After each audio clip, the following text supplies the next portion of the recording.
Mapalili. Mapalili adalah upacara adat yang sangat penting bagi masyarakat Bugis, khususnya di Sulawesi Selatan.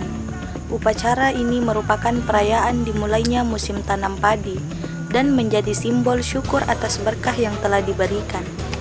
Makna dan tujuan Mapalili adalah tanda bagi masyarakat untuk memulai mengolah sawah dan menanam padi. Upacara ini merupakan wujud rasa syukur kepada Tuhan atas rezeki yang telah diberikan selama setahun. Masyarakat berharap agar tanam padi tumbuh subur dan hasil panen melimpah.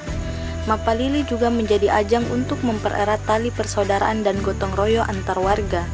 Prosesinya melibatkan seluruh masyarakat desa, biasanya diawali dengan doa bersama, diikuti dengan arak-arakan alat pertanian seperti bajak dan cangkul. Puncak acara adalah saat benih padi pertama kali ditanam oleh tokoh adat atau pemimpin desa.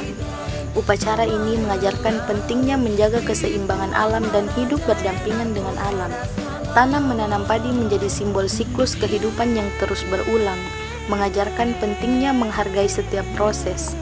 Mapalili menekankan pentingnya bekerja sama dalam masyarakat untuk mencapai tujuan bersama.